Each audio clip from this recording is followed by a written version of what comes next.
The first time my shadow spoke to me, I was a mere infant in the cradle. They say that on the night I was born, even the stars fled the sky, and the moon hid under a dark cloak. That I was a quiet thing, with a shock of black hair and eyes like glittering onyx. I did not scream like other newborn children, and I did not reach for my mother like instinct should have instructed me. Instead, I held out my tiny arms and smiled at the shadow in the corner of the room, and it smiled back. It's my favorite sort of day, stormy. Rain pelts the mansion in a wild rhythm, and the shadows shiver between the trees outside my windows. Everything is cast in lovely shades of darkness. Dar, my shadow, is restless beside me, pacing from one corner of the room to the other. Kendra is late, she says. We should play a game outside instead. Can't you hear the shadows calling to us?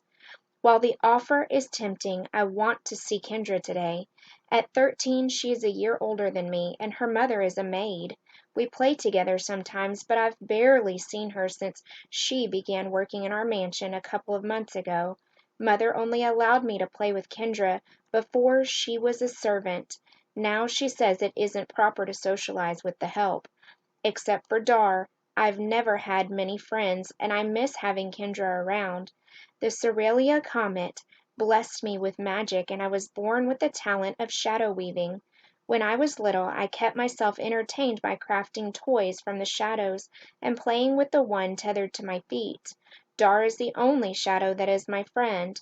To most people, shadows are things that remain stuck to walls and floors, but for me, they become whatever I wish, tacky like clay or thin as smoke.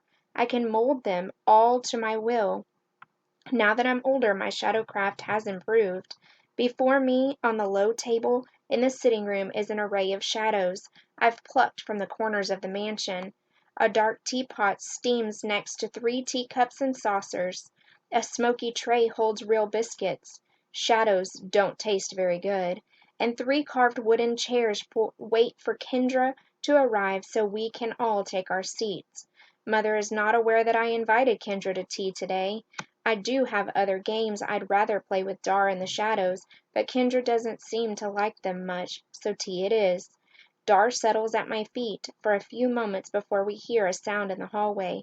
Hope warms me, but it is only one of the other servants walking by.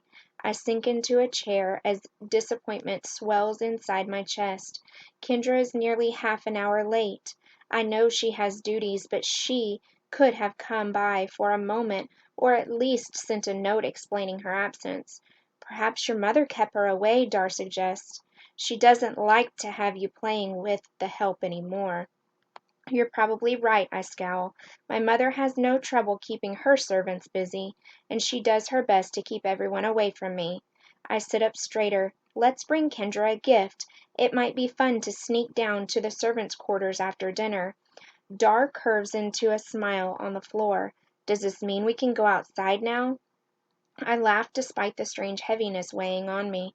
The storm has nearly passed and the sun is disappearing behind the horizon. Even now, tiny specks of light flicker among the shadows on our lawn. I pick up a jar from a nearby shelf and Dar and I hurry outside before Mother can scold me for playing in the damp weather.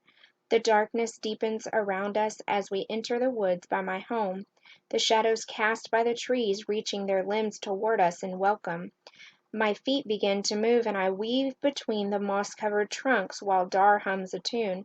Together we dance in the gloaming, coaxing shadows and fireflies into the jar. By the time the jar is full, I am breathless from laughter, but not enough to forget the hollowness that blossomed when Kendra didn't appear this afternoon. Emmeline! My mother's voice stops my feet in their tracks. We better hurry or we'll be late for dinner.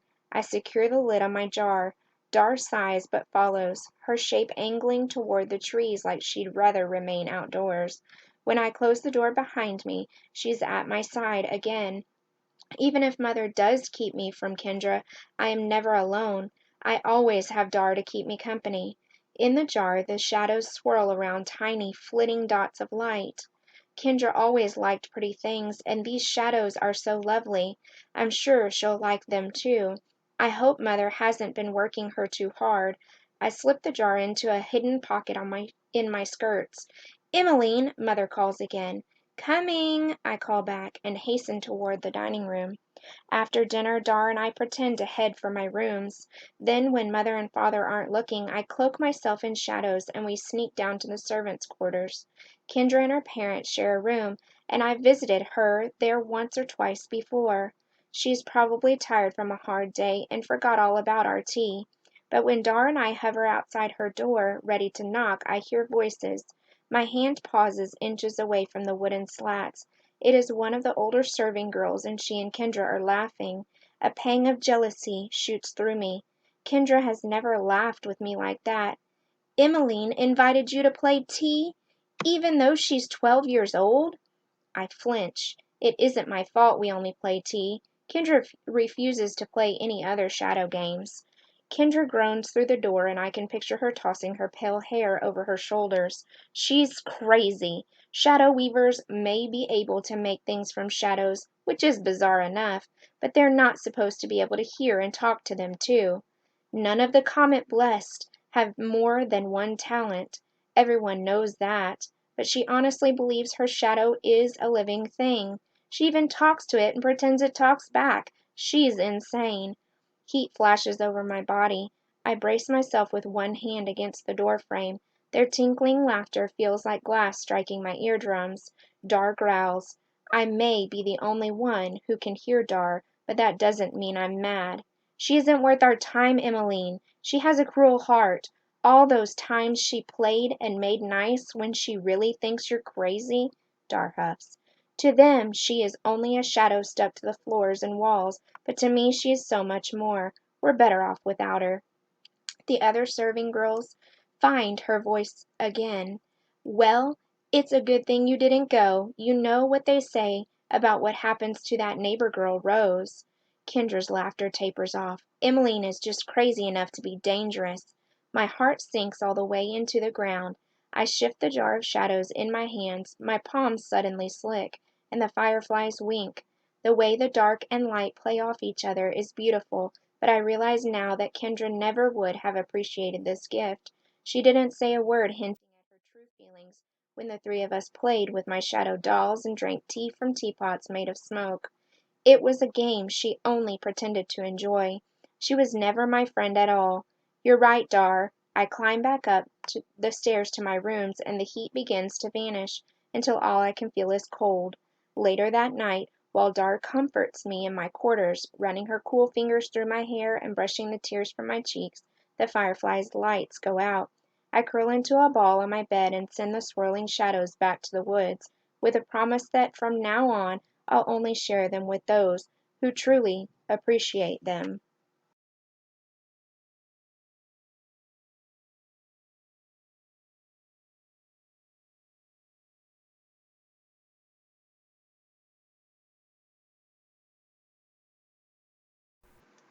Dar buzzes with excitement as we wait around the corner of the back stairwell the servants always use. It is darker and dustier than the stairs in the main part of the mansion, which is why my shadow suggested it. We are always on the hunt for new games to amuse us. Today is no exception. Kendra should be coming by any minute now. I've refused to acknowledge her existence ever since I discovered her true feelings, but today we shall show her Dar is real. Sometimes I hear the other servants whispering about me when they don't realize I hide nearby, concealed in a web of shadows, the only way I can get close enough to get to know them. Dar assures me they're jealous. Most people don't have magic like I do. Once every 25 years, a handful are blessed with the gifts when the Sorelia comet passes over our lands. In the past, people like me were celebrated for their gifts, but over the years, those without magic have grown more resentful of my kind, especially those of us with talents that aren't as inherently useful as growing plants quickly or controlling water. I thought Kendra was different. She was one of the few people I could talk to in this house, one of the few who I thought had gotten to know me, but I was wrong. She's just like the others. It is midday, but there is only one small window in this stairwell, and I've made sure to blow out all the candles. The darkness makes me bold, and Dar swells next to me as the minutes tick by on an old grandfather clock down the hall.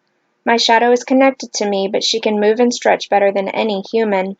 Soon we hear it, the clip-clop of Kendra's two big hand-me-down shoes carrying the weight of the laundry basket. Dar expands, waiting to be released. I hide in my corner and hold my breath.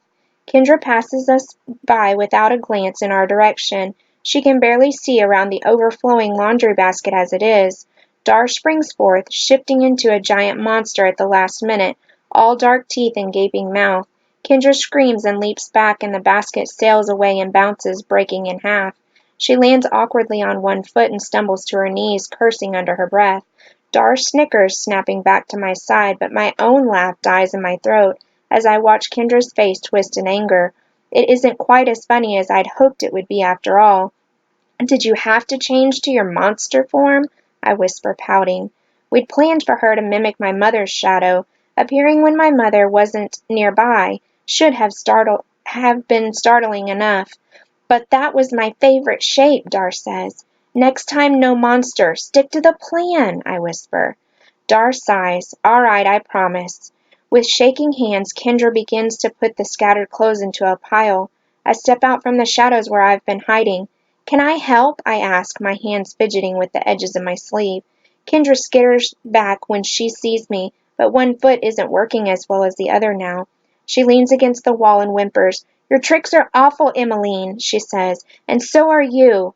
My face blanches and I turn away from her resentful gaze. "Let's go," I whisper to Dar. She has swelled up to twice her normal size now. She loves to play games. "But we will miss the best part," she objects. Dar likes to relish her handiwork and watch the after effects of our games, but I have no taste for it today. Heaviness fills in my chest. I shake my head and scurry down our side of the hallway. Dar has no choice but to follow me. No servants stop me in my hurry. They keep their eyes down and move aside to let me pass. I vaguely recall a time when the household staff would look me in the eyes. Back then, Mother and Father were not quite so distant as they are now, but that was before the incident. I've barely thought of it in years, but the conversation I overheard between Kendra and the other servant has brought it back to mind recently. I was only 6 years old, playing hide and seek in the forest on our estate with a neighbor's daughter, Rose, who was the same age as me. All I remember is dozing off in my hiding spot after Dar assured me she would keep an eye on the girl and make sure she'd never find me, leading her away from me and deeper into the forest. When I woke up, night had fallen and the woods were crawling with a search party looking for us both. I returned safely home. Rose did not. I cried for days, swearing to my parents that Dar had only intended to lead Rose away from where I hid, but she must have wandered too far. Later I overheard Mother and Father discussing it. As dusk fell, Rose had roamed deeper and deeper into the woods and somehow fell into a pond miles from where I had last seen her. Her family was devastated and moved away. My parents never looked at me the same way again. That was also around the time they began to suggest that I stop telling people that Dar is real. I've been cloistered ever since. Moments after I close the door to my room, there's a sharp knock. "Who is it?" I call. "Open the door, Emmeline," Mother says. My heart sinks. Did she figure out we played a trick on Kendra already? I open the door and Mother steps inside, skirts swaying and catching on the pile of shadow animals I shoved onto the bottom shelf of a bookcase by the door. One shaped like a puppy clings to the edge of her dress and trails off after her as she takes the seat. She doesn't even notice. I pick it up from the floor and let it dance and wag on my palm. "What are we going to do with you?" she says, eyeing the tiny shadow creature in my hand with distaste. I frown and sit on the edge of my four-poster bed, which is decked in white lace just as Mother prefers, while Dar pools at my feet. She's sulking. We're going to get into trouble. "What do you mean?" If Mother doesn't know about our game yet, I'm certainly not going to enlighten her. But she gives me that look, the one that says she knows what I've done, and why don't I just come out with it? I shrug. "You can't treat the servants like that, Emmeline. They are not your playthings." My stomach twists. Drat, she does know. Kendra must have told her, Dar murmurs. I'm sure she's right. "I don't know what Kendra told you, but she doesn't like me. It was just a little fun." Mother crosses her arms over her chest. "Your fun twisted Kendra's ankle. Your shadow tricks are not at all amusing." My shoulders droop. "We hadn't meant to hurt her." That leaves us with one less servant this week, Mother continues, and we are expecting guests. We are? Who? My ears perk up. Guests are rare. Mother and Father don't like to let anyone know about my shadowcraft, if they can help it. Guests mean I might have someone new to talk to, even just for a little while. An entourage from Xenia is coming to discuss a possible treaty with our neighboring land Abacho. They are trying to drum up support among the nobles for uniting us all under one rule and law. She narrows her eyes. This is important. There must not be any incidents while they are here. Please do not embarrass us. No tricks and no mention of your shadow. Her words smart, turning my cheeks pink as though I've been struck. I stare at my hands twisting in my skirts. Embarrass them? With so few people around with magic talents, you'd think they'd want to show me off. But they don't see how wonderful the shadows are. The beauty in the darkness, not like I do. Only Dar understands me. She squeezes my ankle like she knows my thoughts. You're not crazy, and you're not an embarrassment. You're a gift. Someday we'll prove it to them. I take a deep breath. I will do my best, Mother. I promise.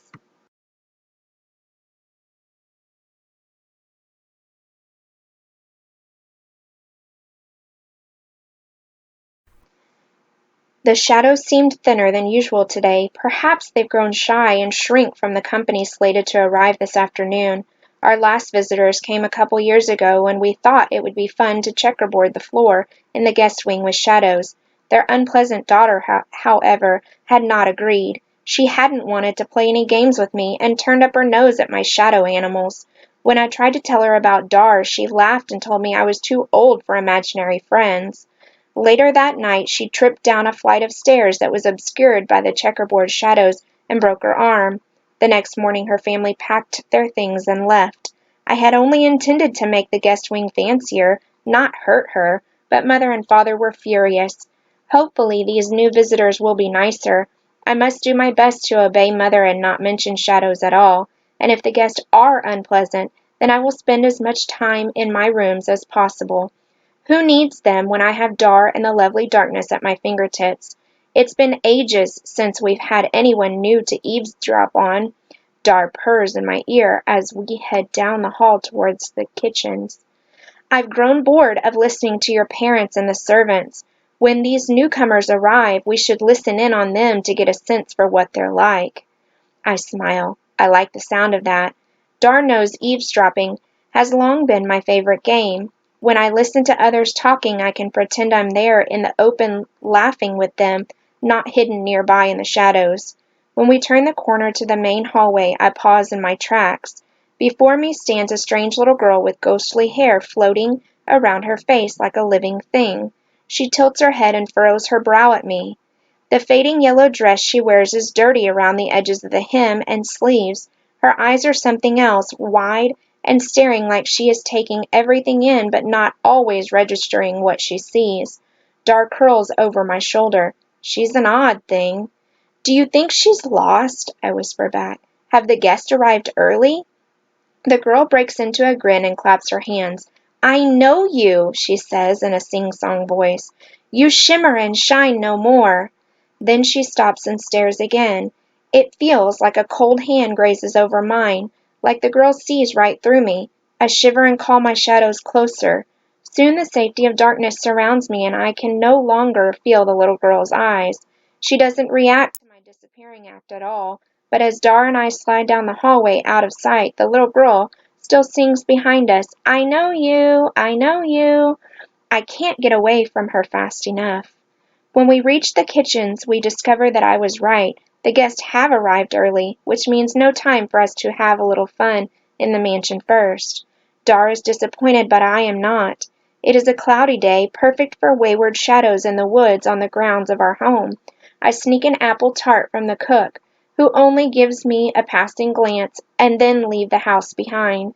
Once after the incident, Mama and Papa forbade me from wandering alone in the woods, but they gave up on that a long time ago. The shadows call to me. I can't help myself. I break into a run, Dar whipping behind me like a dark cloak, and head into the forest, leaving all thoughts of my parents' disapproving glares behind. The trees never judge me. I only stop when I'm far enough away that no one can see me any more if they glance out the windows. I laugh and throw my hands toward the sky. The air tastes like rain and the wind slips through the branches, making the trees dance.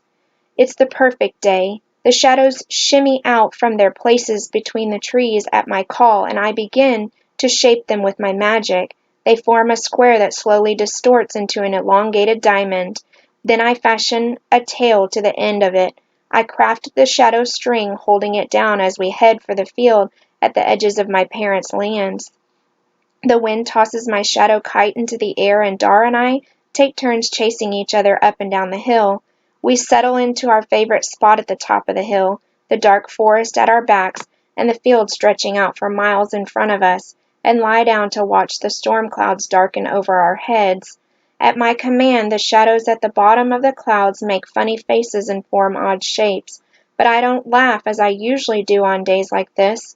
One of the clouds curls into wisp, reminding me of the little ghostly girl's hair. She haunts my thoughts. Don't worry, Dar says. She's nothing. That's what bothers me, I say. She seemed so empty, so off. It unsettled me more than I want to admit, but I trust Dar. She can read people in ways I've never been able to. She's my best friend. The clouds churn over our heads and drops of water begin to pelt my face. I groan. I suppose we must go. Mother and Father will be furious if they find me sneaking into the house soaked when we have guests, especially ones as important as these. They don't know what they're missing, Dar says as she shimmies between the raindrops. I smile and release the shadows that formed my kite back into the woods. They whisper around me for a moment like friends only parting for a brief while, and then they're gone. Dar and I return to the house, the rain clouds chasing after us, but when we near the house a flash of white catches my eye and I pause. That strange little girl is just standing there, in the middle of the back garden, with the rain pelting down on her. She doesn't move, but she stares straight at me. From where she stands she has a full view of the woods. Was she watching us? Did she see us go into the woods and just wait for us? But why? I shiver when I realize her mouth is moving, forming the same words over and over. I don't have to hear her to know she is still repeating the same refrain. I know you. I know you. I turn away and hasten past the garden, hoping she doesn't follow us. As soon as we reach the inside, we race up to my rooms. I had every intention of heeding my mother's warning, but there is still another hour until dinner, and I can't help wondering about these strange visitors. Are they all like that girl? Odd and unsettling? All I know is that they are people my parents want to impress. Cloaked in darkness, so no one can see us, we leave my chambers and head for the guest wing. Maybe they did something to make her that way, Dar suggests, and a chill runs through me. I hope that isn't the case. Of course, now I must know. We haven't encountered her again since we came inside. The rain still pelts the exterior of the mansion, filling the house with echoes. It makes excellent cover for sneaking where I'm not supposed to be. Playing tricks may be Dar's favorite game, but mine is eavesdropping. I've become very good at it over the years. The door to the guest quarters is ajar. Dar and I and all the shadows I can muster wedge ourselves into a corner across the way so we have a good vantage point, but can remain hidden. I'm certain my parents have not told them what I can do, not after Mother warned me to behave. No, they are hoping they don't find out. Dar whispers in my ear, "Your parents would want to know if their guest had done something to hurt that girl. We'll find out what kind of people they are." With renewed determination, I settle into the corner and wait. Mother's finest paintings deck the halls of the guest wing. I prefer the old tapestries near my rooms. They have more story, less show. They also provide better places for playing hide and seek, but here we have a direct line of sight into the living room, where a few brocade upholstered chairs surround a low table with clawed wooden feet. It isn't long before two strangers come out from a back room. The older man is tall with yellow hair and a close-cropped beard. Both men have a deeply tanned complexion, and the younger one has eyes so blue I can see them from here. But they sit with their backs to us, making it hard to hear what they say. All that reach us are low murmurs and occasional laughter. "We should get closer," Dar says. "It's risky," I murmur. "It's worth it." It's cloudy enough outside that the meager light slipping in from the windows leaves room for deep shadows in every corner, just the right size for me to squeeze into and mold the shadows around me. Mother and Father will never know. We tiptoe through the partially open door, only a moment before one of the men comments on how drafty it is in the house, and gets up to close it. In my corner I hold my breath, my heart pounding against my ribs. I can't get locked in here. I'll have to wait until they leave for dinner before I can make my escape. "That's better," the younger man says as he returns to his chair. He appears to treat the other man with deference. The latter must be the lord my parents wish to please. His face is stuck in a permanent sneer, which makes it seem like he is not at all impressed with the accommodations.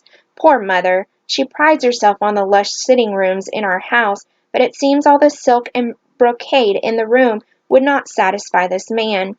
"What do you think, Uncle Tate? Are Lady Aisling's instincts correct?" the younger man asks. Tate sighs and swirls a dark liquid in the glass in front of him, but he does not drink from it. "That remains to be seen. If Simone is doing her part, we should know by morning. Is that where she's wandered off to?" "She is well trained." He sniffs the liquid in his glass, then wrinkles his nose. "I don't know how you and Lady Aisling do it, but your little collection has the most well-behaved servants I've ever seen. Also the strangest." Tate barks a laugh and sets his glass down on the table. "Well, Alden, this is a price we are willing to pay, and really, the credit is due to Lady Aisling's fine work. I am only her servant and messenger. Their conversation troubles me, but I can't put my finger on why. The odd girl I ran into is a servant? So what? Not to mention her second in command and her best hunter. She gives you the leads and you follow them. If Lady Aisling is right, Simone will sniff out another specimen here." The hair on the back of my neck stands on end. Dar begins to balloon with agitation but calms at my touch. I don't quite understand the meaning of the conversation, but I don't like it one bit. "A search of their quarters is definitely in order once they leave," Dar says. "The idea is very tempting. Father will be angry if I'm late for dinner, but I must get to the bottom of this. The more I hear, the more I'm convinced that Dar is right and that they did something to that girl. She's nothing like them. Something is wrong here. Before I can wonder where the little girl is, the door opens and she wanders in, her hair and dress still wet. I stiffen, hoping the shadows and Dar combined will be enough to keep me concealed. It almost seemed like she could see through them earlier, but no one ever has before. She meanders aimlessly around the room, even after the younger man Alden tries to greet her. "Simone," Tate says sharply. Her head snaps up and her blank stare rests on him. "What did you find out?" A slow grin creeps over her face. "They're here," she says. My body freezes. She can't mean me. She hasn't even looked in my direction since she entered the room. "Don't worry, she's crazy," Dar says. I relax slightly, but my stomach is still a mess of knots. The man frowns. "Where?" Simone sticks out her hand and points directly at me. Tate and his friend follow with their eyes. I can't move, I can't even blink. My insides clench. The little girl fixes her unsettling gaze on my corner, looking me straight in the eye like my shadows make no difference. "I know you," she says. Before any of them can reach me, I muster up all the strength I have and throw every shadow in the room at the two men and the girl all at once. They fly toward them, some in ferocious forms, others like giant shards of shattering glass, all meant to distract. "Run," Dar says. I do.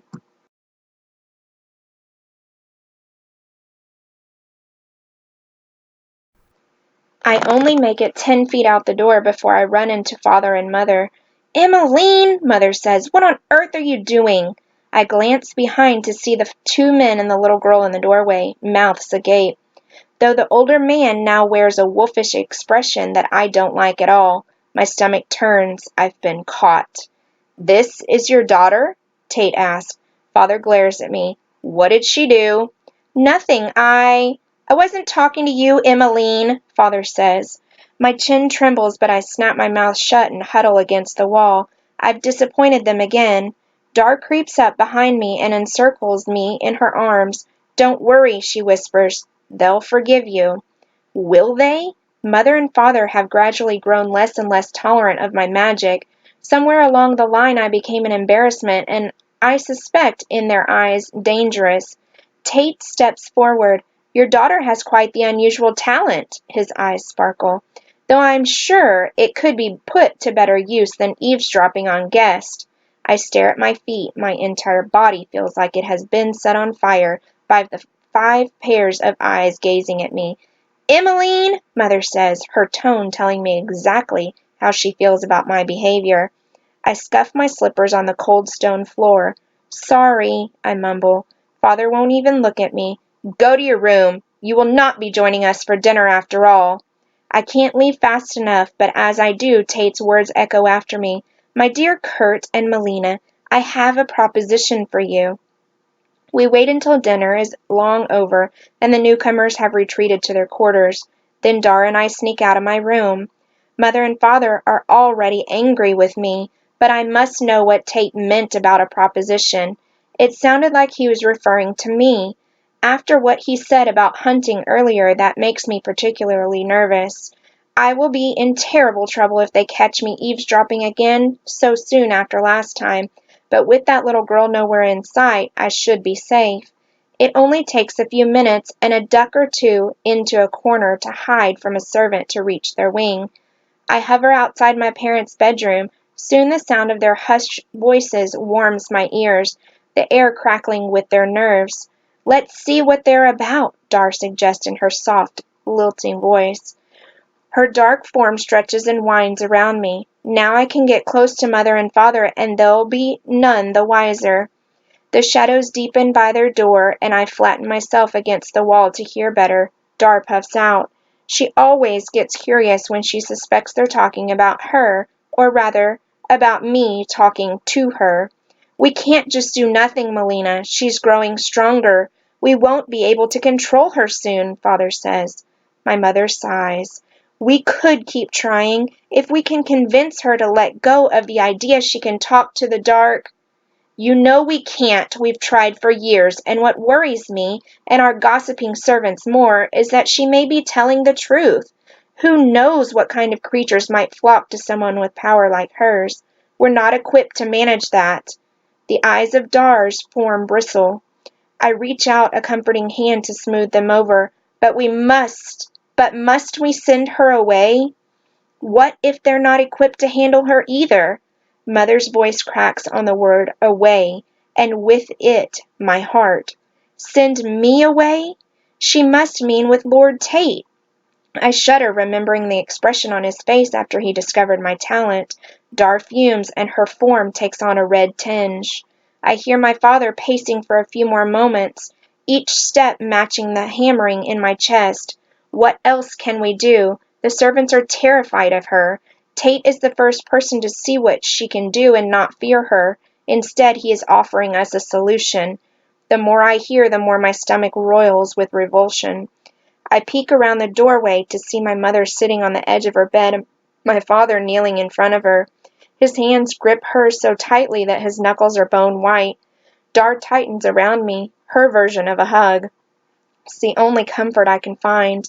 "Melina, we must do this. Tate will cure her. He swears it. He presented the child he has with him as proof.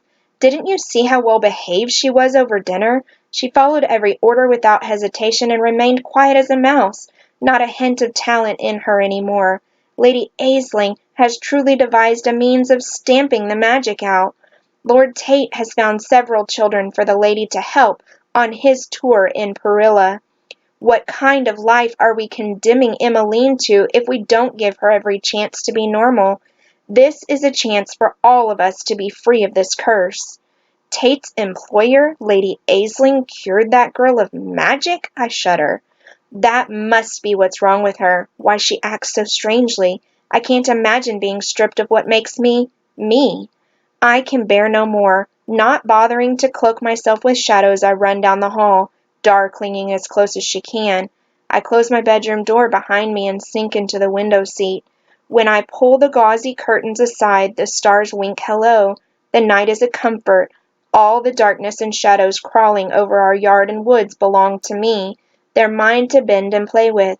My parents would take all that away. Dar settles on the floor next to me. They're fools, she said. They don't see how perfect you are, just as you are.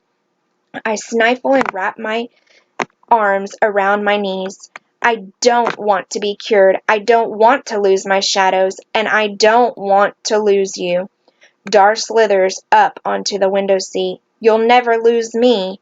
Tears sting my eyes and the scene outside my window blurs. Do you think it's true? Do you think this Lady Aisling can actually cure someone of magic? No. My shadow turns so dark I can no longer see through her.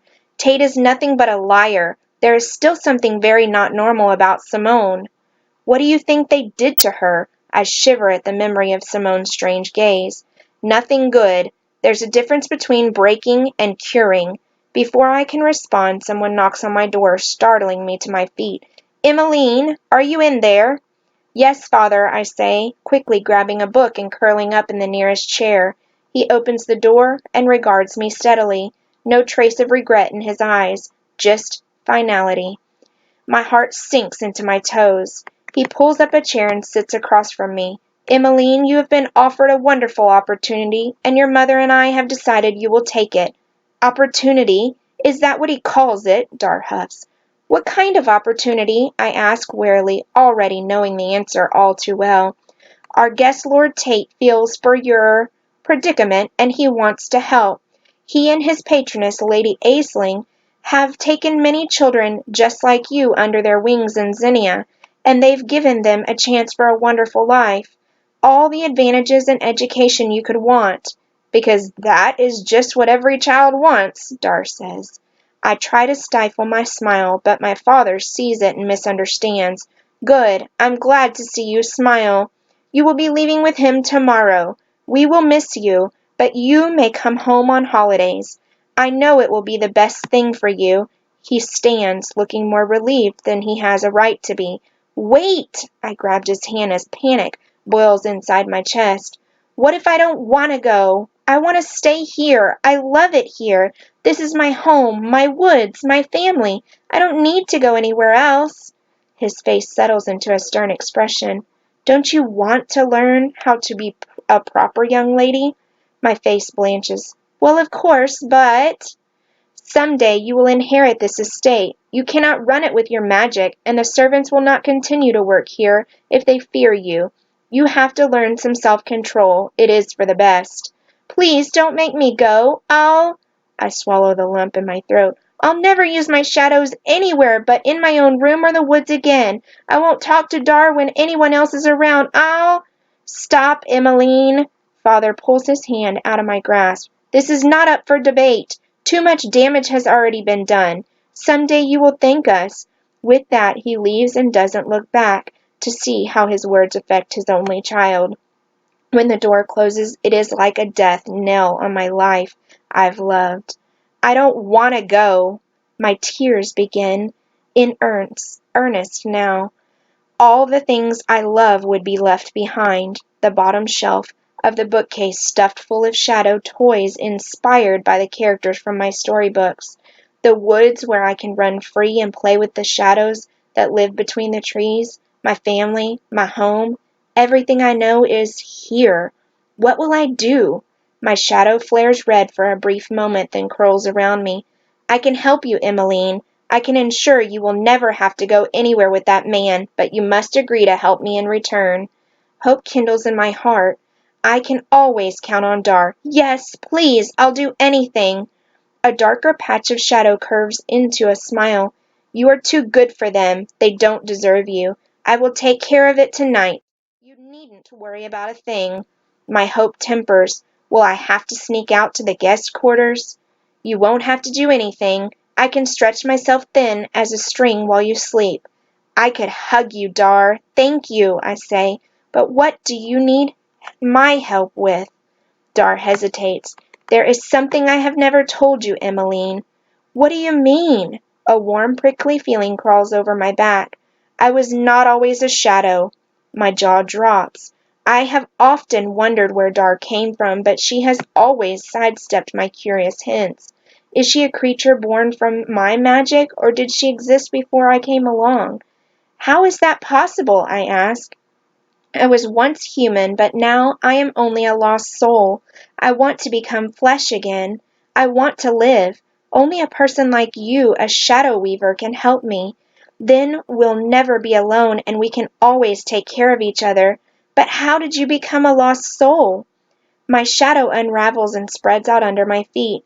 I do not like to remember all that I have lost, not when I have gained you. "I'm sorry. You don't have to tell me if you don't want to." Dar is silent for a few moments as she glides to the other side of the floor, but when she circles back she speaks. I died in a horrible accident. It was painful and sudden and cursed me to wander as a lost soul." "Oh, Dar," I say, "why didn't you tell me this before? If I'd known sooner, I would have done anything to help you become whole again." My shadow shrugs. "It is asking a lot. I did not wish to be a burden, but this situation threatens us both. Don't be silly. You're my best friend. What can I do?" The idea of Dar being flesh and blood, a real human girl, is utterly thrilling, despite the otherwise grave circumstances. It is a ritual, and there is much preparation to be done. It must be performed at the height of the blood moon, a rare event that will occur during this lunar cycle, but those details can wait. First, I will take care of Tate." "How?" I ask, suddenly curious. "Change his mind, of course. I will alter his mind completely." I frown, a whisper of apprehension brushing over me. "You won't do anything that will hurt him, though, right?" "Of course not. I can fix everything without a single drop of blood or ounce of pain." Dar seems to grow, gathering more shadow to her, and when I lie down in my bed and pull the covers over me, she stretches herself under the door and slinks down the hallway, until all I can see is the thin line.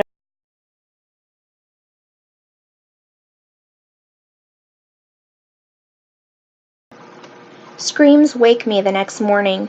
Instinct has me reaching for Dar and gathering all the shadows in the room around me before I realize I'm not in any danger. The screams came from the guest wing of the mansion. Fear pricks at the back of my brain. What could have happened? I wonder aloud, and for once Dar has no response. I fling off the covers and throw on my robe and slippers, then open my door. It is silent now, nary a servant in sight. Strange for the family quarters at this time of day. Curiosity carries me on light feet to the other end of the house. An army of servants mutter and wring their hands outside the guest rooms. The ones belonging to Lord Tate. Dread slides over my skin. Kendra notices me, then quickly drops her eyes and limps back to the wall, her pale hair falling over her face. A fear I somehow never truly saw before last night spreads through the crowd like wildfire. They draw back, some running off down the opposite corridor. All have faces twisted with the same slate of emotions: fear, suspicion, even hate. Dar winds around my ankles. They are stupid. They don't know any better than to fear what they don't understand. That is why I need Dar. She understands like no one ever has nor ever will. Unexpected tears brim in my eyes. "You've done no wrong. Hold your head up and pay them no mind." Drawing strength from my shadow, I do as she suggests and march forward to the now unguarded door. "Something must have happened to Lord Tate. Was he all right when you left him?" I whisper to Dar. "He was perfect." For some reason I don't find that as comforting as I'd hoped. I step into the room to find my parents and Tate's entourage surrounding the bed. My parents say nothing upon my arrival, only giving me a stern glance. Tate's servants show me the same fear and disgust as my own. It rolls off them in hot waves. Only that strange little girl, Simone, seems oblivious to my presence. She stands by the foot of the bed, staring wide-eyed at her master. He is terribly still. The bedclothes are so pristine that the bed hardly seems slept in. I cannot tell whether he even breathes. Last night his skin was tanned from a life spent in a sun-kissed land. Today his face is as pale as the little girl's. The doctor at his bedside is saying something about a coma, a deep sleep. No one can wake him, and then everyone looks to me.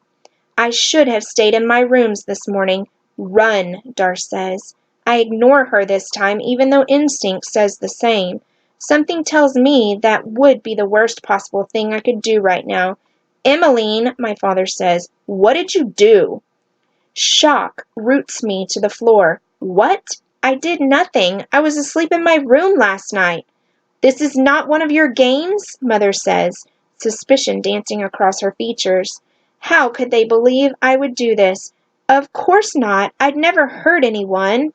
I swallow a twinge of guilt as I think of Kendra's twisted ankle and the last guest's broken arm. Tate's nephew Alden speaks up. I saw what you did last night. We know you can work with shadows. So? I fold my arms over my chest. Run, Emmeline, Dar says again, with more urgency this time. But now the servants have closed the door behind me, and I can feel the hum of their presence on the other side. I wouldn't get far. There was a witness. Good, then they can tell you it wasn't me, I say. The bold words mask the uncertainty I feel inside. The witness must be one of the servants. Would they lie just to spite me? Has everyone in this house turned against me and Dar? The man scowls. All the witness saw was a long shadow with no one nearby to cast it. They chopped it up to a trick of the light until Lord Tate was found this morning. Horror sinks into my skin like oil. Dar said she'd make sure I didn't have to go with Tate. And now this? But she claims Tate was fine when she left him. She said that she was just going to change his mind, and yet I don't know what to think anymore. All I know is Dar was the only shadow I sent into that room. If she did something, the fault is mine. Dar perches on my shoulder and whispers in my ear, You are not to blame, Emmeline. I told you. It is easy for them to lash out at what they do not understand. The man addresses my father. She must not be allowed to harm anyone else. I have sent for the best Zinnian physicians to heal Lord Tate, but if he dies, she must return with us to Zinnia for punishment. My father steps forward and grabs my arm, ushering me out of the room and back down the hall before I can recover my wits enough to object. The servants do not spare me their sidelong glances as my father drags me back to my chambers. We've had enough, your mother and I, father says. We can take no more of this behavior of yours. For years we have protected you, even after... He swallows hard instead of finishing his sentence, but I hear what he does not say. I didn't do anything to Lord Tate. I swear it, I say, but he pays me no mind. When we reach my rooms, he flings the door open and drops me unceremoniously on the bed. Dar is ruby red by now and spreads over half the floor. My father faces me with resigned expression. This is too much, Emmeline. You and your shadow weaving, all the strange tricks you play. We have lost nearly all the friends we ever had since what happened with Rose. Our very place in society is threatened, and this was a chance to redeem ourselves. The Zinnian nobles are powerful and would have made strong allies. I wrapped my arms around my middle to stop them from shaking. I had no idea that was the case, let alone that my parents blamed me for the incident all this time. It was just an accident. All we asked was for you to give the cure a chance. It could have allowed all of us to have a better life. Father shakes his head. But you couldn't do it. You couldn't just go with him and try. You had to do this. I was asleep in my rooms the whole time. My father holds up his hand. Stop. Enough lies, Emmeline. The doctors aren't sure what you did, but who else could cause a shadow to enter a room without being there to cast it? I wish I had a good response. Something, anything, with which to deny that one troubling fact. I glance at Dar, who has been strangely silent during this exchange with my father. What did she do? Did she go too far? Was this how she planned to keep me from having to go away to Zinnia? Dar is loyal to a fault, that I know. But would she do this? And if so, how? She's only a shadow. 1,000 questions tumble through my brain, but no answers follow. My father takes my hands and his expression softens. Emmeline, if you did something accidentally and didn't mean to, tell us what happened and the doctors might be able to fix it. You can make this right. It's a trick, Dar whispers. He wants you to admit to harming Lord Tate. Then they'll have to give you up to the Zinnians for punishment and be rid of you for good. Even the cure they offered before would be better than that. I hardly know what to think. If I tell him I sent Dar into Tate's room, I may as well be sentencing myself to be punished by the Zinnians. But if I don't, then I'm lying. A gulf yawns at my feet, and it's up to me to decide whether to leap across. I twist my fingers together in my lap, then stare into my father's eyes and shake my head. It wasn't me. He straightens up and releases my hands. I thought we raised you better than this. He leaves my room, the lock in the door clicking loudly behind him. Even to me, my words taste like lies.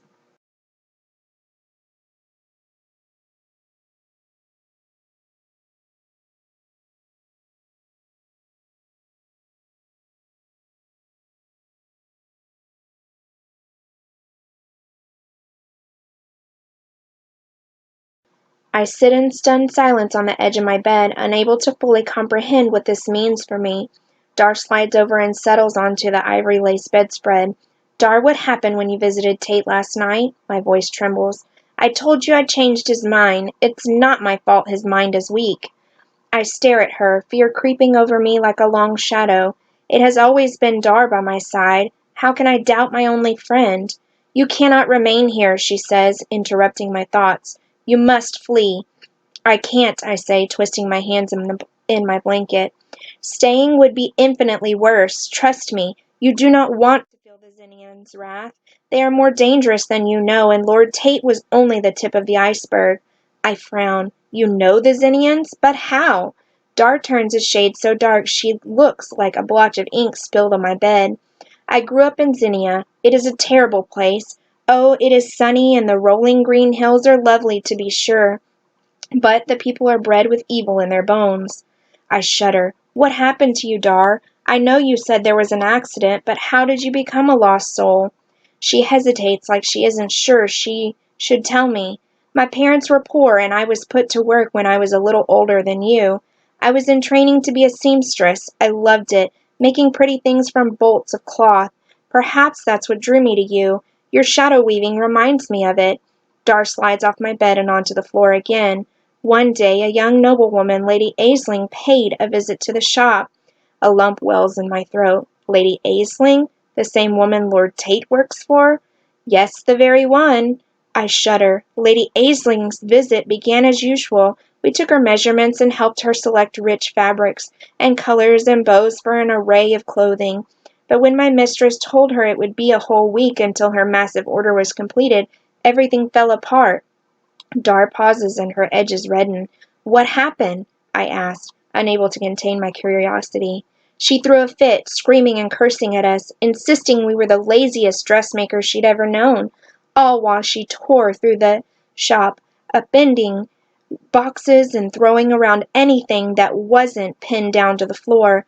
The fit was so violent that it knocked an entire wall of heavy bolts of fabric down on my head. I did not survive it. How did your soul get lost? I have to admit, it seems very unusual to me. I'm not entirely sure. One minute the bolts were falling and the next I was floating through a haze, only able to see bits and scraps of the human world. I have been wandering these lands ever since. I'm so sorry. That is awful. All the nobles in Zinnia are just like Lady Aisling. Haughty, selfish, and cruel. When they are angered, they're terrifying. I cannot bear the thought of you being on the receiving end of it, too. My breath catches in my throat. I know it would be foolish to run, but would it really be worse to stay? Could Dar be right? But I love it here. I don't want to leave my home. That is the crux of the problem. I don't want to go, which is why I agreed to the deal with Dar in the first place, so I could stay. Dar runs her cool, shadowy fingers through my hair. I know you do. We both do. But if you remain, the Zinnians will take you away anyway. A chill slithers over me. To punish me, you mean? Dar shrugs. Perhaps. Or maybe this time your parents won't ask you nicely to go with them. You've heard what they say when they don't know you're listening. They think you're crazy just like the servants do. They may force you to undergo the Zinnian's cure. You'd never be able to mold the shadows again. I shudder. I thought you said you were taking care of that. Dar humps and slides off the bed again. Try as I might, I can't shake the needling worry or the image of Lord Tate pale as death in the guest room.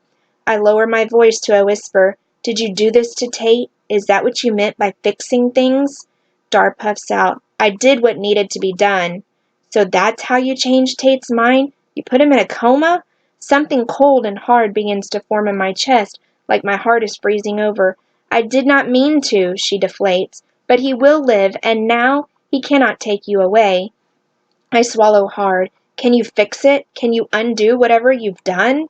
I'm sorry, but I can't in this form. If I were flesh again, maybe. Dar slinks farther across the room, then circles back up on the bed, almost like she's pacing. Her unspoken words hang in the air between us. I'm the one who can bring her back to a full life. I remember skinned knees from tripping through the woods when I was little, soothed by Dar's misty hands. Whispered words of comfort in my ears when I'd wake screaming from nightmares and no one else came to hold me. Days of lessons alone in my rooms, with only Dar to help me learn my letters because the long string of tutors refused to return. I may not like the circumstances, but I know in my heart that Dar is protecting me still, in her own way, even now. And this time I can do something for her in return. Then we'll finally be able to have a real-life friendship that no one else can deny or judge. I pull at a loose thread on the edge of my blanket. I've never been far from home. I've never even left the grounds of this estate. After the incident, Mother and Father never wanted to take me anywhere. Where would we go? What would we do? What if I can't carry out the ritual for you? All I'm good at is crafting shadows and scaring other people. I'll show you how to perform the ritual. Then we can come back and make everything right again. It must be done at the height of the full blood moon, and the next one is a week or so away. The timing is just right. I can help you fix things, but only if I'm made of flesh. I will always take care of you, Emmeline. Leave tonight and you can be free. She pauses. We both can. I look away and out the window instead. The sun glares in, making me blink. What will I have to do to perform the ritual that will set her free? I don't know if I can do this. It was one thing when I agreed to let Dar change Lord Tate's mind. It's another to throw myself to the wilds and rely on her for survival. Here at home we never without a cook. Sensing my uneasiness, Dar wraps around my shoulders. You will make it through this. We will do it together. But will Lord Tate? I asked, before I can think better of it. Fighting with Dar isn't going to help me. He will once you set me free, but he might not if you stay here. The soldiers from Zinnia are already on their way. They sent their fastest sparrow with a message as soon as Tate was discovered. How do you know? Because I know the Zinnians. If they deem you guilty, they will throw you in a cell, a well-lit one with no shadows just for you, and let you rot until they decide to cure you. What will become of me then? Please, save yourself. Save us both. I can sense the desperation in her plea. She knew the Zinnians in her first life. She knows what we'd be getting into, and she needs me to get us both out of it. Flee, and we'll be free. My head pounds with confusion and fear, but a sudden clarity fills me. You're right, we'll leave at dusk. By the time dusk falls, a small platoon of men with silver helmets and bright green cloaks appears in the yard, bathed in the first shadows of the evening. My insides upend themselves. Dar was right. My family will not come to my aid. They'll send me away with the Zinnians, and I'll never be the same again. I might even become like that horrible little girl Simone. Fear tightens my chest, making it difficult to breathe. We must hurry, Dar warns. Unfortunately, my door is still locked despite my best efforts to pick it this afternoon. I gather all the shadows in my room and begin forming a length of rope. Silently I open the window and fasten my shadow rope to the foot of my bed. Then I slowly lower it down the side of the house. No doubt some of the soldiers are inside, but the ones who remain mill around between a handful of tents on our back lawn. I'll have to get by them to reach the forest. I can use the shadows to my advantage there. But first I need food. There's no way I can survive on my own for even a day if I don't find my way to the kitchens first. I lower myself down, nervous only for a moment. I've never used shadows to carry my weight before, and I'm relieved when it holds. I shimmy down the rope and land in the shadow of one of the small bushes that dots the yard. The bone-white brick wall of the house rises up at my back. I crouch, Dar at my side, and pull the shadows in the rope around me to form a blanket. I creep along the side of the mansion, sticking as close to it as possible until I reach the servants' entrance to the kitchens. I slip inside, holding my breath once the door closes behind us. I count to 10 just to be safe. No shouts arise and no servants have spied me here. It's dinner time and the cook and the servants must be busy bringing the food into the dining hall, probably busier than usual with the additional guest. If it's time for dinner, they'll discover you're gone. Soon, Dar says. Drat, she's right. They'll bring my dinner to my rooms and I won't be there to answer the knock at my door. The alarm could go up any second. I duck into the kitchen and grab an empty flour sack discarded nearby. I fill it as heavy as I can stand with fruit and bread and jerky. I even swipe a couple of my favorite tarts. Don't forget water, Dar reminds me as I'm about to leave. I hunt for a moment, then find a water skein in a cupboard. I toss it in the flour sack too, then throw that over my shoulder. I wish I had a real pack, but I've never needed one before. This will have to do. We sneak back outside and I cautiously make my way to the side of the house facing the woods. The lawn feels like an enormous expanse with the tents and the guards standing between me and the trees. I duck down behind a shrub and call my shadows to me. Then I begin to weave. The shadows, responding to my call, thread together to create the shapes I envision in my mind. One twist of my wrist and they move into a position like my own personal army waiting for a command. As far as the soldiers standing guard can see, it is only one shadow that moves at first, maybe cast by a tree in the night breeze. Then another wiggles at the edge of the yard, startling the nearest soldier. Yet another moves like a rustling shrub where no shrub really is. The guard cries out and steps forward to investigate. My murmuring shadows surround the makeshift camp. The soldiers exchange wary, wide-eyed glances, but can't find a cause. No one notices one more shadow dodging across the lawn, not when the shadow blanket I've made blends so perfectly with the darkness. Breath- Breathless, I make it to the tree line and take one last lingering look at my home. Then I step into the forest and the shadows swallow me whole. We flee through the woods and darkness, and the tall trees form a cocoon around us in welcome. Dark clings to me, hiding me from anything else that may be haunting the woods after dusk. When the cry finally goes up that I'm missing, all we hear are distant echoes. They have horses and may catch up if we stop, Dar says. I shudder. I don't like horses, or rather they don't like me. The one time I ventured into the stables when I was younger, our mare and stallion reared and frothed at the mouth. I was spirited away, though whether it was for my safety or theirs I could not say. Mother said my magic scared them. They could smell it on me, just the same as fear or an apple concealed in my pocket. We kept moving, the tree's shadows lengthening and curling around me, far away. The sounds of hooves and branches snapping trickled toward us, spurring me to move faster. We'll outpace them, I know it. I can't explain why Dar is so sure of this, but I have no choice but to trust her. It isn't long before my breath becomes ragged and my legs begin to ache. I can't do it. I have to stop. Just a little farther. There's a break in the trees ahead. I grumble but pick up my feet, one after the other. Regret fills my lungs. Fleeing is not particularly fun, and I can't help but wish that I was at home, safe in my room. Up ahead, moonlight breaks through the edge of the forest. But when I reach the last tree, I halt, wrapping an arm around the dark trunk, gasping. A huge crack in the earth lies before us. A gorge. There is no bridge in sight. We have traveled considerably farther than I have ever dared to venture before. We're trapped, I whisper. I can feel the weight of Dar's smile at my back. Hardly. This is perfect. If they follow, they'll have to go around for who knows how many miles to find a bridge. A hint of excitement warms my cheeks, but I can make my own. The shadow rope held my weight. A shadow bridge should too. It will, trust me. Sneaking down one story of a building using a shadow rope is one thing. Walking out onto open air and a who knows how deep drop is another entirely. The hoofbeats in the distance pound in my ears and my hands suddenly turn slick. I have no other choice. My magic takes hold of the nearest shadows cast by the tall trees, laying them across the gorge like long flat boards. They hit the edge of the other side and stick in place, just as I direct.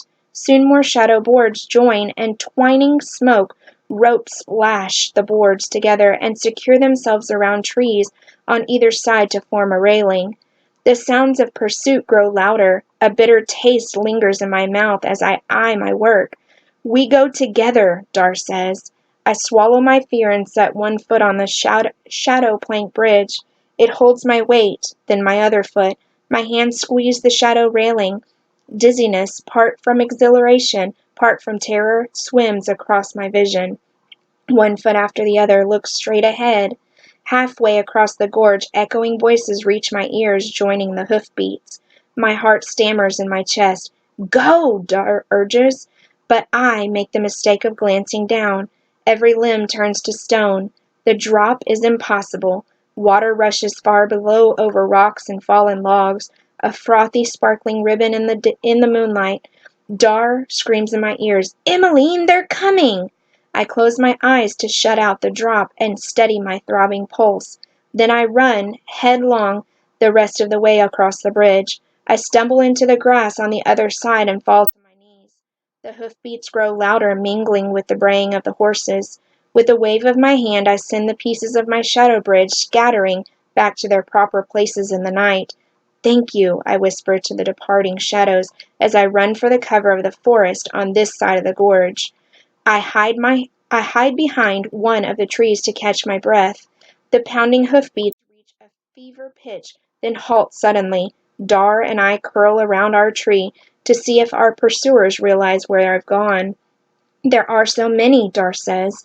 Indeed there are. The green cloaks of the guards stand out in the night, moving in a rhythm known only to their circling horses. Look, Dar laughs. The gorge has perplexed them. They're returning to the forest. It is a welcome sight to see them maneuvering their horses farther down the edge of the gorge. A weight lifts from my chest, but I squash the laugh that bubbles inside for fear of giving myself away. They must think they've passed us. Then we're safe for now. Dar wraps around my shoulders and I lean into the familiar comfort. We should go a little farther, then you can stop to rest. I press on through the trees. The moon is high above our heads, and my beloved fireflies flicker around us like stars come down from the heavens. If I wasn't exhausted, I'd be twirling through the ferns that coat the forest floor, but here there is no path for us to follow and no way of knowing what lies ahead. Just the thought makes me feel weightless and lost. When we reach an outcropping of boulders made from a deep black stone, I finally stop. My feet will take me no farther tonight. I wrap the shadows around me and lay down on a bed of pine needles between the rocks. Dar, what did you look like when you were alive? I hardly remember. I was a shapeshifter, so I was rarely in my original form anyway. And it was so long ago that I don't recall. I lost so much to the Zinnians. I wonder how old she was, what color hair and eyes she had. Was she pretty and admired? How many people mourned her loss? I suppose we shall find out, Dar says, once you perform the ritual and bring me back. A smile dances over my lips. This is the one thing about my flight from home. Dar will soon be real. My best friend will be flesh and blood and can fully join in with our games. I can't wait, I say. I begin to drift off, and Dar tucks herself under my head like a pillow, whispering stories in my ear until I fall asleep. When the light of the new day wakes me, I ache all over. I've never had to run that far that quickly in my whole life. The pain in my limbs is joined by a fierce tightness in my chest. I have no idea where we are. We are far from my parents' estate and the trees I've befriended. There are pines and oaks, but some trees have strange white bark and others a deep reddish purple. I know the ferns, but many more plants grow here that I cannot name. Nothing is familiar. I never even knew that ravine we traversed last night existed. Frustration and tears well up as I poke through the flour sack of provisions I brought with me. I'm terribly thirsty, and I drink the water skein immediately, even though Dar warns me not to. I take a bite of one of the pastries I brought. The crust is flaky and sweet, and it makes me miss home more than anything has since I left. Life was simple and easy there. I didn't have to worry about things like water and food. I could play with my shadows, unconcerned with necessities. I wonder if the shadows in the woods and the corners of the mansion miss me as much as I miss them. We should set out, Dar says. I need to find more water first. The ground past the boulders slopes downward. Perhaps farther along it meets the river we saw far below the Shadow Bridge last night. You should have drunk it sparingly, she says, her shape spreading over the ground near me. I will drink what I want, I snap. Then get to my feet. I shouldn't be short with her, but there's no help for it now.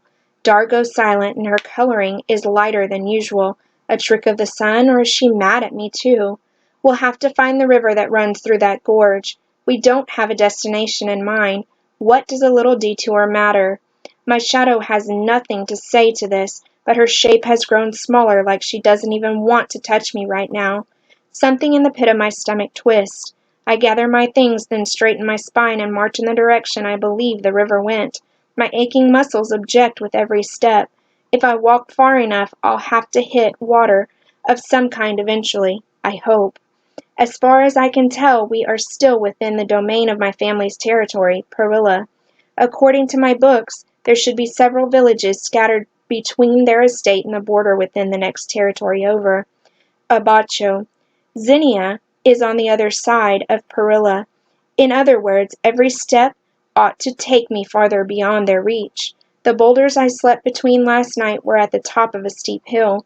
The journey down is not as easy as I'd hoped. In many places the incline is sharp and I have to walk around for who knows how far to find an easier slope. The trees here don't seem to be troubled by it at all. Instead, they grow out from the side of the hill, giving the landscape the appearance of being some sort of many-armed beast. The sun moves across the sky and my thirst grows stronger, along with an ache in my stomach. I hate to admit it, but Dar is right. I should have drunk the water more slowly. She still hasn't said a word and trails a few feet behind me on a thin shadow string like a wayward balloon. It's rather lonely out here in the woods with no one to talk to. But the birds chirp freely and strange small creatures tumble through the undergrowth. Velvet ferns cover the hillside, nearly as high as my waist, and I run my hands over the tops as I pass through them. Suddenly another sound joins them, something loud and thunderous, but it began so gradually that I'm almost upon whatever makes the sound before I understand what I'm hearing. I hit another steep incline, but the view gives me hope. Below it runs a river that's strong and clear. Just the sight of it makes my dry mouth water with need. I can create many things from shadows, but no amount of wishing will allow me to create real, drinkable water from it. The shadows of the nearby trees heed my call eagerly, the smaller ones cast by the thinning ferns, and any others creeping down the hill. I spool them together, creating a circular shape in the air. Thinning it out, I make it wider and curved like a shallow bowl. When I'm finished, I choose a launch point with the least amount of trees between me and the riverbank. I place my shadow sled on the ground as close as I dare to where the incline sharpens and settle inside it, tying my flour sack to my belt. Then I shove off. At first, the slide down the hill is exhilarating with the wind rushing through my hair. Dar, look how fast we're going! She doesn't answer, still sulking behind me. But when the shadow sled hits a rock and sends me careening into the path of a large tree, panic slides up my insides. Desperately, I try to guide the sled away, but it sends me spinning instead. Without warning, I'm hurled into the air. Brief glimpses of the underbellies of ferns and crunching sticks and leaves are all I see as I tumble head over heels the rest of the way down the hill. I land on the grassy river bank and manage to grab hold of a sapling's trunk before I'm tossed into the water. Something whistles over my head and I duck. Breathlessly, I gape as my sled hits the water and the shadows disintegrate into the waves. My stomach drops into my shoes. That might have been me had I not been thrown off first. Their river roils around rocks that jut out from the water, spitting foam onto the bank. The grass here is green and cool, but that is the only thing calm about where I've landed. Dar, I say in a small voice, hugging my arms around my knees, please talk to me. I need you. Don't leave me alone. Shadow arms curl around my trembling form. It's all right, you're safe. Best not to try that again, I think. A strangled laugh escapes my throat. No, I don't think I will, I sigh, but I do need more water. I'm rather proud that I managed to keep my flour sack the whole way down. I don't know what I'd do if I lost my food. I swallow the sand in my throat and pull out the water skein. I am only a few feet from the river's edge, but it's roaring, churning thing. The most water I've ever seen at once is a pond out in the woods of my family's estate, and that was as placid as a pane of glass. Every muscle tenses as I step closer, eyeing the rocks and the water warily. Be careful and stay low, Dar advises. There's a tree a little ways down near the water. You can hold on to that to brace yourself. Relief begins to dull the needling fear. Thank you, I say. I missed Dar while she wasn't speaking to me. I do as my shadow instructs, grasping the tree with one arm and reaching into the water with the other. When the skein is full, I skitter away from the edge, gulping water in so quickly my stomach begins to heave. Don't drink too fast, Dar says. You'll make yourself sick. I choke the water down, but this time I listen to her and drink more slowly. Then I repeat the process to refill the skein. I'll need it again later, and I'm not keen on braving a hill like that a second time. Where should we go? I ask, pulling leaves from my hair. My dress is now caked in grass and mud from the wet dirt near the river. I can feel the hot blush of bruises forming on my limbs and the sting from scrapes scattered over my skin, but otherwise I am unhurt. I ought to get back on my feet, but after all the walking I did this morning, it's nice to sit here on the river bank for a few moments. Anywhere we want. I frown at her form, now billowing in the breeze like the drawings I've seen of sails on ships. But surely you had a destination in mind. Where must we go to get what we need to perform the ritual that will bring you fully back to life? There is no place we need to be, except away from Zinnia and those guards. My shadow's edges glow red, even though the thought of Zinnia is enough to upset her. But what do I have to do? I ask. All in good time. We should get farther away first, just to be safe. I can't deny the sensibility in that. For all we know, the guards are still running rampant through these woods.